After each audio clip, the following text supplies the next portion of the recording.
Wali Kota Makassar Munafri Arifudin menyoroti pasar tumpah di sepanjang Jalan Veteran Utara, Kecamatan Bontoala, Makassar, Sulawesi Selatan. Pasar tumpah ini berada di kawasan Pasar Kalimbu. Munafri ikut resah melihat aktivitas jual beli tersebut yang mengganggu arus lalu lintas. Ia bahkan sudah turun langsung ke lokasi. Munafri menyaksikan bagaimana badan jalan dimanfaatkan untuk berdagang. Sayur mayur dilapak hingga ke tengah jalan. Bongkar muat dan transaksi juga dilakukan tanpa mematuhi aturan. Hal tersebut disampaikan Munafri dalam rapat pengaturan bangunan dan parkir liar di ruang Sipakalebi Balai Kota Makassar Jalan Jenderal Ahmad Yani, Selasa, 30 Desember 2025. Rapat dihadiri kepala dinas, camat, hingga lurah. Menurut Munafri, situasi ini dinilai tidak hanya mengganggu kenyamanan pengguna jalan, tetapi juga berpotensi membahayakan keselamatan pengendara dan pejalan kaki. Kita hadir untuk menyelesaikan persoalan-persoalan itu kan. Jadi setelah kita lihat semuanya dan memang dasar hukumnya ada, perdanya ada, tinggal bagaimana kita memastikan perda ini bisa jalan. Perda ini kan ada untuk mengatur masyarakat supaya masyarakat ini tidak menjadi masyarakat yang tidak punya aturan. Tugasnya pemerintah untuk melaksanakan aturan-aturan itu.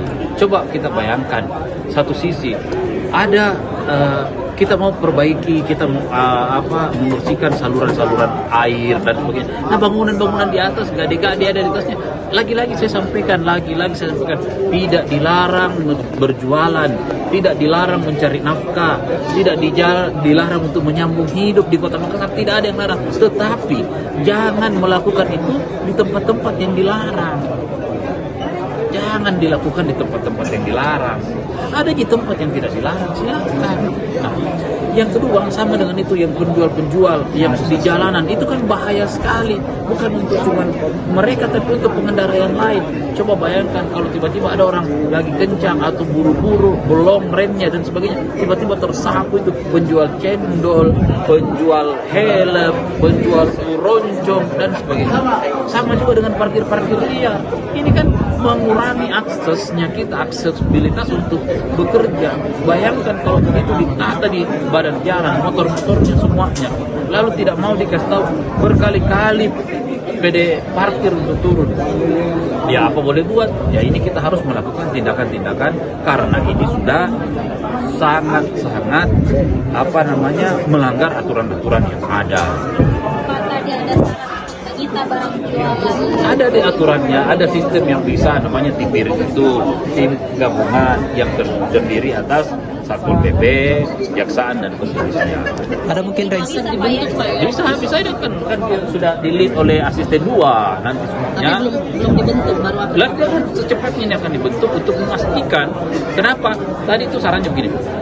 Kalau cuma ditegur, datang satpol dan pergi.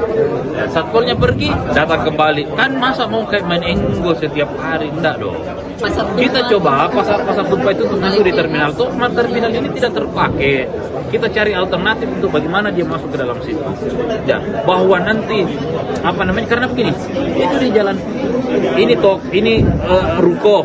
Di sini dia parkir mobilnya, di belakang mobilnya dia taruh jualannya, dia di depan jualannya itu ada pembelinya, terus jalanan sisa kasihan itu loh. Nah itu tidak ada. Iya, saya kasih lihat Pak. Itulah setelah itu saya telepon lah Pak Camat, suruh datang Pak Camat. Nah, masa setiap hari harus dikasih begitu? Nah, ada mungkin rencana kita mau bikin pasar induk Pak untuk rencananya kita lagi melihat pasar induk apakah nanti pasar terong yang kita kasih besar atau pasar apalagi yang saya bilang tadi Panampu dijadikan. Jadi semua masuk, tapi sekarang ini alternatif nggak bisa karena kan untuk membangun butuh waktu. Sekarang masuk di terminal dulu deh. Jadi kapan itu mulai Pak? Secepatnya ini setelah timnya selesai. ada range waktu mungkin diberikan untuk mengevaluasi kembali nanti. 1 bulan ini dimaksimalkan semuanya. 1 bulan semuanya harus selesai. Bulan 2 ini, sebelum bulan 2 sudah ada yang tereksekusi. Download Tribun X sekarang, menghadirkan lokal menjadi Indonesia.